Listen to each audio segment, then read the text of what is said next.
أعوذ بالله من الشيطان الرجيم. بسم الله الرحمن الرحيم.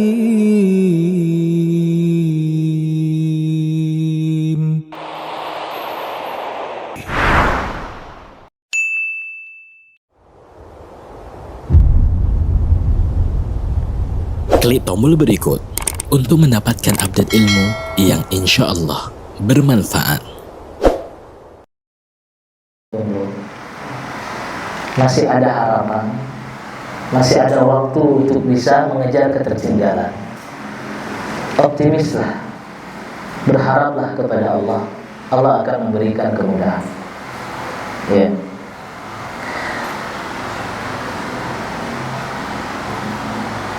Allah Subhanahu wa ta'ala memberikan nasihat kepada orang-orang beriman ketika ia ditimpa dengan ujian dan musibah agar selalu optimis. Dan selain optimis juga selalu bersabar dan terus berbuat baik, istiqamah. Allah menjelaskan di dalam surat Hud, illal ladzina sabaru, kecuali orang-orang yang bersabar, wa amilus shalihat, dan terus beramal soleh, berbuat baik, ulaika lahum maghfirah, maka bagi mereka Allah menyiapkan ampunan, wa ajrun kabir, dan juga pahala yang besar. Putus asa itu tidak boleh dimiliki oleh seorang muslim, seorang mukmin, karena putus asa ini adalah sifat dasar orang-orang kafir. Sebagaimana dijelaskan dalam Al-Quran, wala tai'asu mir rauhillah, janganlah kalian berputus asa dari rahmat Allah. Fa innahu la yai'asu min rahmatillah illa al-qaumul kafirun, tidaklah orang yang berputus asa dari rahmat Allah kecuali mereka adalah orang-orang yang kafir. Jadi sebenarnya orang yang putus asa berarti kita mengambil sifat orang-orang kafir. Ya, maka harus ditepis setiap pikiran negatif itu. Kalau kita melihat bagaimana sirah atau kehidupan Rasul SAW, itu dipenuhi dengan berbagai optimisme. Di antaranya ketika perjanjian Al-Hudaybiyah, ada salah seorang dari Quraisy, ya, orang Arab Quraisy, itu namanya Suhail bin Amr. Ya, Suhail bin Amr, salah satu tokoh orang Mekah, kawan-kawannya Abu Jahal, Abu Sufyan. Abu Sufyan di akhir menjadi muslim, termasuk Suhail juga di akhir menjadi muslim. Di mana Rasul sallallahu alaihi wasallam memberikan doa atau harapan dari nama Suhail. Suhail itu isim tasghir, nama kecil dari kata sahal. Sahal itu mudah. Suhail artinya kemudahan kecil. Di mana Rasul mendoakan, laqad sahula lakum min amrikum, sungguh dengan adanya engkau wahai Suhail, seorang sepuh tokoh Mekah, dari perjanjian Hudaybiyah itu membuat urusan menjadi mudah. Kenapa? Karena Nabi tadinya akan melaksanakan umroh atau haji, tapi dijegal oleh orang-orang Quraisy, dipersulit, sampai datanglah Suhail mendamaikan, membuat keputusan, membuat perjanjian agar tidak terjadi peperangan. Sehingga Nabi takjub dengan kecerdasan dan keahlian Suhail dalam mendamaikan konflik. Sampai Rasul mengatakan, laqad sahula lakum min amrikum, sungguh engkau wahai Suhail telah memudahkan urusan bagi kita. Dan ini namanya adalah optimisme. Di lain cerita, ada seorang sahabat namanya itu adalah Sa'ab. Namanya apa? Sa'ab. Sa'ab itu apa artinya? Sulit. Ya, jadi nama orang namanya apa? Sulit, Sa'ab. Ya. diganti oleh Nabi SAW namanya. Kenapa engkau namanya Sa'ab? Kenapa engkau nama artinya apa? Sulit. Nanti hidupmu jadi sulit. Oleh Nabi disuruh untuk diganti. Ganti dengan nama Sahal. Apa itu Sahal? Mudah. Ini merupakan salah satu metode Nabi Sallallahu Alaihi Wasallam ketika Nabi mengajarkan optimisme dari sebuah nama. Nabi juga pernah melakukan sebuah safar, perjalanan menuju kampung orang-orang Yahudi, ya. Dan di situ ada jalan, ya, di mana jalan itu banyak ganggang. Kemudian sahabat menjelaskan kepada Nabi SAW, ya Rasulullah, sesungguhnya jalan-jalan ini itu mengantarkan kita ke kampung Yahudi. Mau jalan sini sampai, mau jalan sini sampai, mau jalan sini sampai, mau jalan sini sampai. Ibarat kita mau ke Jakarta. Ke Jakarta bisa jalan mana saja. Bisa jalan tol, bisa jalan nasional. Dan Nabi bertanya, apa ini nama-nama jalannya? Ini nama jalannya huzn. Apa itu huzn? Kesedihan. Ini namanya apa? Ini namanya batarun, terputus.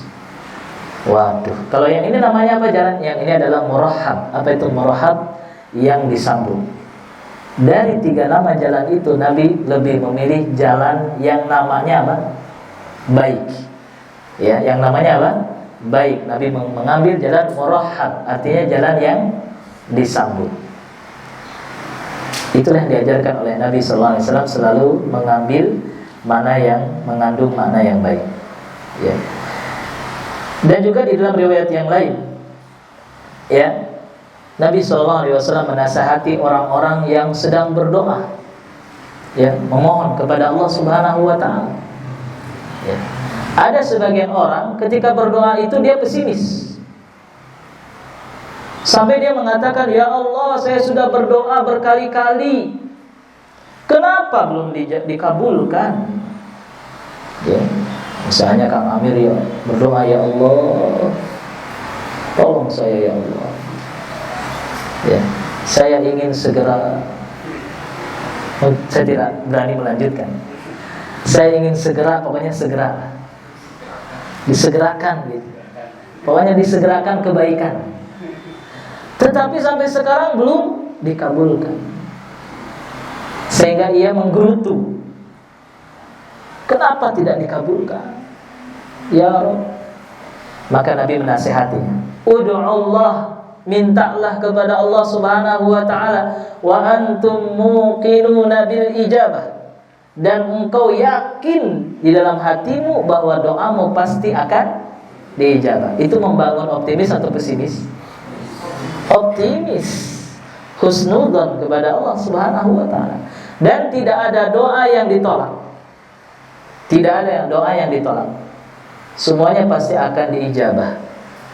Namun Allah lebih tahu kapan doa kita dikabulkan oleh Allah.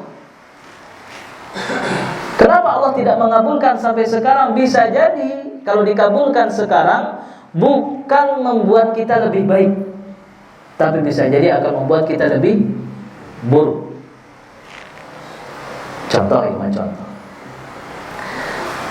bahwa dulu ketika lulus kuliah, melihat orang lain bawa mobil, pengen punya mobil, berdoa kepada Allah, pengen punya mobil, tidak dikabulkan, baru bisa beli motor, ya, baru bisa beli motor. Setiap orang bawa Fortuner, pengen beli Fortuner. Kapan ya Allah saya pengen punya mobil ya Allah. Dan kapan dikabulkan doanya itu? Setelah 5 tahun kemudian, baru dengan izin Allah bisa kebeli mobil Avanza. Ketika dia merasakan, ingat dahulu waktu berdoa tidak dikabulkan, baru dikabulkan sekarang, dia baru sadar, Pak, ternyata punya mobil itu jajannya banyak. Waktu masih punya motor, penghasilan ya 1.200.000 per bulan. 2 juta per bulan.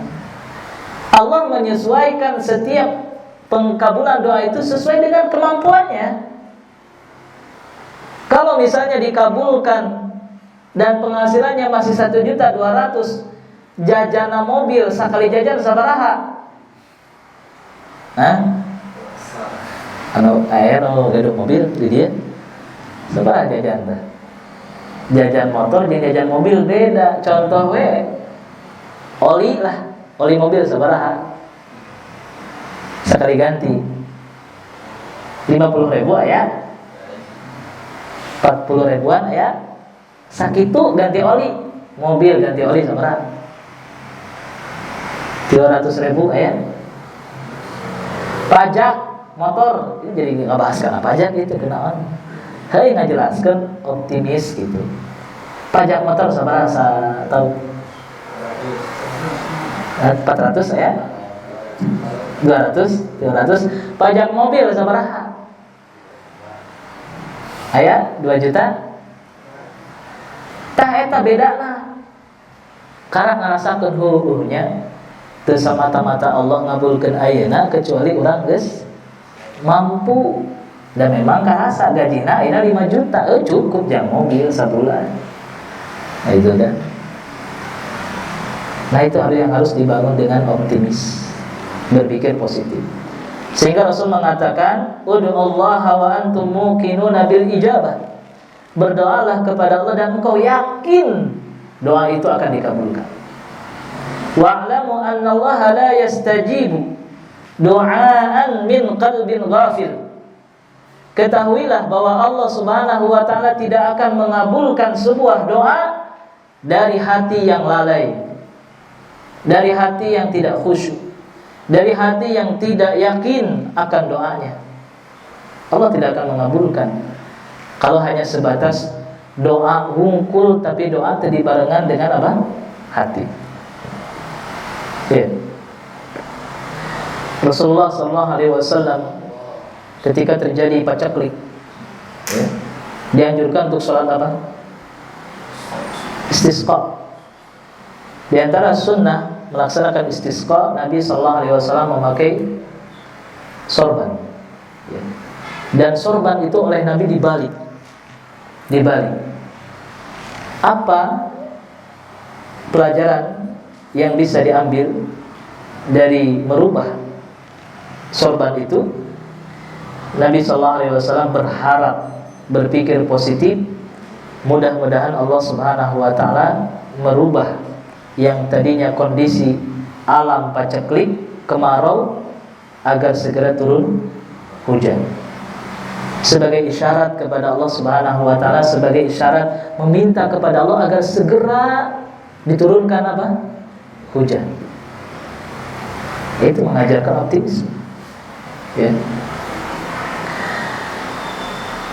Kemudian Nabi SAW, ya, kalau ada orang bercerita kepada Nabi, menceritakan tentang keberhasilannya, tentang kemudahannya, ya Rasul, alhamdulillah saya sudah sembuh.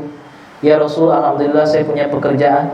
Ya Rasul, saya alhamdulillah saya sudah menikah.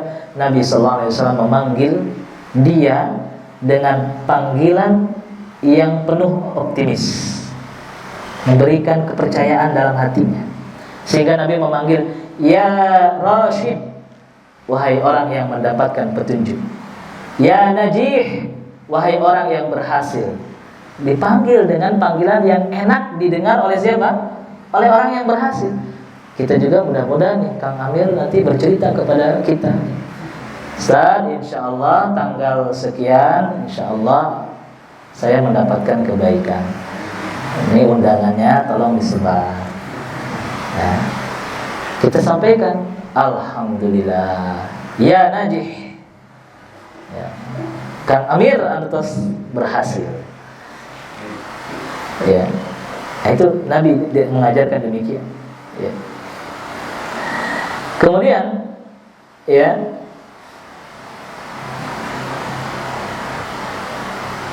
hal yang diajarkan tentang optimisme, ya, dan ini bukan hanya Rasulullah, sallallahu alaihi wasallam, tetapi juga para nabi dan para rasul dahulu, ya, mereka pun mengajarkan kepada anak-anaknya dan juga umatnya untuk selalu optimis. Di antaranya adalah Nabi Ya'qub alaihi salam. Beliau memiliki anak 12. Salah satunya adalah Nabi Yusuf alaihi salam. Nabi Yusuf ini pangais bungsu saha? Benyamin. Tadi dua anaknya.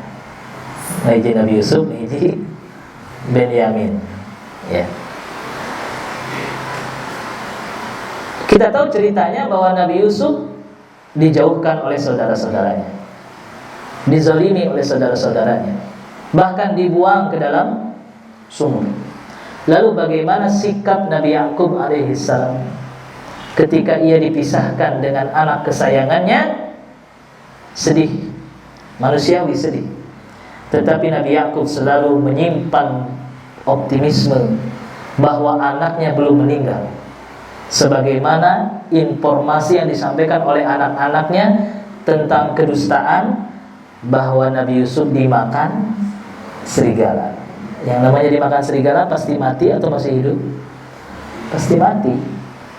Tetapi Nabi Ya'qub menanamkan dalam dirinya, anak saya masih hidup.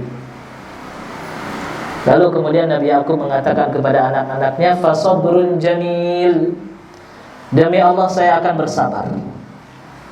Saya akan bersabar dan menunggu. Wallahul musta'anu ala ma tasifun. Dan aku memohon perlindungan, pertolongan kepada Allah Subhanahu wa taala atas berita yang kalian sampaikan. Setelah itu Nabi Ya'qub alaihi salam selalu terkadang menangis. Ketika ia mengingat Nabi Yusuf, pasti berderai air mata. Dan berlewatlah bertahun-tahun tidak bertemu dengan anaknya dengan keyakinan masih hidup. Dan memang Allah menyelamatkan Nabi Yusuf. Allah selamatkan dari sumur. Allah pindahkan ke Mesir melalui tangan orang yang dagang. Kemudian dibeli oleh pejabat Mesir, diaku sebagai anak angkat, tinggal di istana. Ya. Anak-anaknya menganggap Nabi Yusuf sudah meninggal, tapi ayahnya meyakini Nabi Yusuf masih hidup. Bertahun-tahun, berpuluh-puluh tahun menunggu Nabi Yusuf, sampai banyak menangis. Akhirnya mata Nabi Ya'qub menjadi putih, tidak bisa melihat. Hilang yang warna hitamnya itu, karena banyak banyak menangis. Wa biyaddat aynahu minal huzni fahuwa kadhib. Ya, telah berwarna putih matanya karena atas kesedihan, dan ia semakin kesini semakin terpuruk. Sehingga Nabi Ya'qub alaihi salam merasakan firasat, ya, firasat ketika Nabi Yusuf menjadi perdana menteri di Mesir. Ya. Terjadinya paceklik kemarau panjang 7 tahun lamanya. Semua penduduk mereka mencari makanan, dan di Mesir ada seorang penguasa baru berhasil mengelola makanan dengan baik untuk menghadapi paceklik kelaparan yang panjang. Nabi Ya'qub menyuruh anak-anaknya untuk pergi ke sana, dan ternyata yang membagikan makanan itu siapa? Nabi Yusuf alaihissalam. Sampai kemudian Nabi Yusuf alaihissalam sengaja membuat kesulitan saudara-saudaranya dengan memberikan tuduhan bahwa saudaranya mencuri salah satu, ya, barang berharga milik raja, Suwa al-Malik. Ya. Karena kesulitan itulah kemudian Nabi Ya'qub alaihi salam tiba-tiba memerintahkan kepada anak-anaknya, ya bunayya idhabu, wahai anak-anakku, kenapa kalian datang kepadaku dengan meninggalkan Benyamin? Kan Benyamin ditahan di mana? Di Mesir. Kenapa? Karena sengaja oleh Nabi Yusuf ditahan dengan memberikan tuduhan apa? Mencuri. Padahal tidak mencuri, tapi sengaja supaya saudara-saudara Yakub ini balik lagi ke mana? Ke Mesir. Dan ternyata benar. Nabi Yakub memerintahkan, idhabu, pergilah kalian, fatahassasu min Yusuf, carilah Yusuf. Padahal Yusuf sudah lama apa? Menghilang beritanya. Tetapi optimisnya masih ada. Carilah Nabi Yusuf, walaupun sudah lewat 30 tahun lebih. Ya. Fatahassasu min Yusuf wa akhi, carilah Yusuf dan saudaranya. Wala tai'asu, dan janganlah kalian berputus asa, mir rauhillah, dari rahmat Allah. Innahu la yai'asu mir rauhillah, sesungguhnya tidaklah seseorang berputus asa dari rahmat Allah illal qaumul kafirun, kecuali orang-orang kafir. Dari optimismenya Yakub, dengan izin Allah, Allah kumpulkan kembali saudara-saudaranya. Sampai Nabi Yusuf berkata kepada saudara-saudaranya, tahukah aku siapa? Kenalkah kalian aku ini siapa? Mereka heran, seolah-olah mengingatkan ada wajah lama yang pernah mereka ingat. Itu adalah siapa? Yusuf. Saudaranya mengatakan, a'innaka la anta Yusuf, apakah engkau Yusuf? Naam, iya, ana Yusuf wa hadha akhi, saya adalah Yusuf dan ini adalah saudaraku. Maka Nabi Yusuf pun memerintahkan kepada kakak-kakaknya ini agar mendatangkan ayah dan ibunya dari Palestina agar bermigrasi, pindah menetap di mana? Di Mesir. Di Mesir mereka menjadi keluarga terhormat. Dengan adanya apa? Optimis. Jadi optimislah, wahai para jomblo.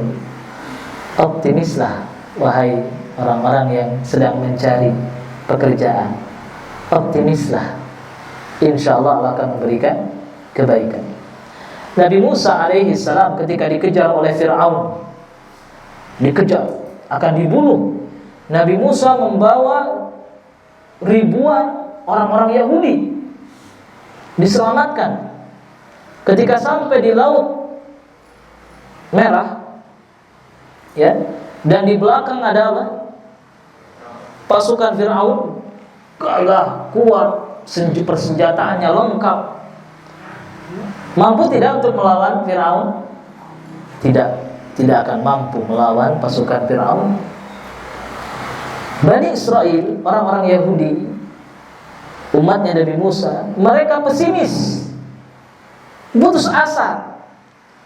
Ketika di hadapan mereka menemukan laut, mereka mengatakan, inna lamudrakun, wahai Musa, celakalah kita akan ditangkap, akan dibunuh oleh Fir'aun. Kita tidak punya tempat untuk lari. Kemana lagi kita tempat untuk berlari? Di depan ada laut, di belakang ada Fir'aun. Maka Nabi Musa alaihissalam mengajarkan optimisme. Kalla, sekali-kali tidak. Inna ma'iya rabbi sayahdin, sesungguhnya bersamaku ada siapa? Allah yang akan memberikan petunjuk, yang akan memberikan keselamatan. Tenanglah kalian, optimis. Tidak berapa lama Allah menurunkan perintah kepada Nabi Musa, wa alqi 'asa, lemparkanlah tongkatmu ke lautan. Dilemparkan oleh Nabi Musa, dengan izin Allah lautan terbelah menjadi dua. Masya Allah, luar biasa. Ya. Sahabat Nabi sallallahu alaihi wasallam Khabbab bin Arat, Khabbab bin Arat, dari kalangan budak, hamba sahaya, orang rendahan. Ia tidak kuat merasakan kekejaman penindasan dari orang-orang Arab, ya, orang-orang Quraisy, atau dari tuannya, dari pemiliknya, disiksa dengan hebat. Sampai ia pun mengeluh, dan datang kepada Nabi sallallahu alaihi wasallam memohon kepada Rasul, "Ya Rasulullah, aku tidak kuat menerima tekanan, menerima siksaan, menerima ujian seberat ini ya Rasul. Ud'u Allah, mintalah kepada Allah, berdoalah kepada Allah. Ala tastansir lana? Tidakkah Allah untuk segera menolong kita agar Allah menurunkan pertolongannya ya Rasul? Doamu makbul. Doa engkau itu sangat diijabah." Apa kata Nabi sallallahu alaihi wasallam? "Wahai Khabbab, dengarkanlah. Bersabarlah. Sabar. Sesungguhnya umat-umat terdahulu sebelum engkau lebih berat ujiannya daripada engkau. Di mana umat terdahulu ada yang sampai digergaji, tetapi tidak sedikit pun keluar dari agama Islam, mempertahankan iman. Ada lagi umat yang lain sampai digergaji dengan besi yang sangat tajam, sampai terkelupas kulit dari daging, dari tubuh. Walakinnakum qaumun tasta'jilun, akan tetapi kalian terburu-buru, bersegera, tidak sabar. Maka bersabarlah wahai Khabbab ibn al-Arat. Karena waktu sudah menunjukkan azan Isya. Insyaallah kita lanjutkan lagi setelah selesai salat Isya dengan pembahasan sedikit lagi dan juga dengan sesi tanya jawab. Barakallahu fikum. Assalamualaikum warahmatullahi wabarakatuh.